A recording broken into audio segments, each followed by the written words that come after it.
অনেক দাম দিয়ে আর বালাচাও কিনে খেতে হবে না। এই ভিডিওতে শেয়ার করব কিভাবে খুব সহজেই বাসায় বালাচাও তৈরি করতে পারবেন। বালাচাও তৈরির জন্য আমি এখানে চিংড়ি শুটকি নিয়েছি। শুটকিগুলো খুব ভালো করে ধুয়ে নিব, এর মধ্যে অনেক বালু থাকে। ধোয়ার পর এভাবে চেপে চেপে সম্পূর্ণ পানিটা ঝরিয়ে নিব। চুলায় প্যান বসিয়ে দিয়েছি, এখন 1 চামচ তেল দিয়ে চিংড়িগুলোকে ভেজে নেব। খুব বেশি ভাজা যাবে না, এতে বালাচাও তিতা হয়ে যাবে। এখন পেঁয়াজ বেরেস্তা করে নেব, এই জন্য প্যানে অনেকগুলো তেল দিয়েছি।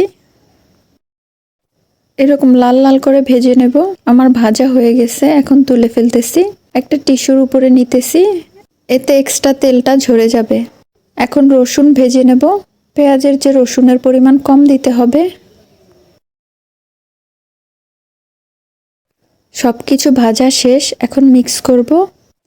বেরেস্তাগুলো বাটিতে নিয়ে নিচ্ছি। এখন ভেজে রাখা চিংড়ি শুটকিগুলো দিয়ে দেব। তারপর দিয়ে দিচ্ছি অল্প একটু লবণ, মরিচের গুঁড়া, ক্রাশ করে রাখা শুকনো মরিচ। এখন সব কিছু মিক্স করে নেব। ভর্তা, ভাজি, গরম ভাতের সাথে বালাচাওটা খেতে অনেক মজা লাগে। একবার বানিয়ে নিলে 3 থেকে 4 মাস সংরক্ষণ করে রাখতে পারবেন। আমার আগেরও তৈরি করা ছিল, তো সবগুলো একসাথে মিক্স করে নিচ্ছি। দেখতে কি সুন্দর লাগতেছে, তাই না? ভিডিওটি ভালো লাগলে চ্যানেলটি সাবস্ক্রাইব করবেন।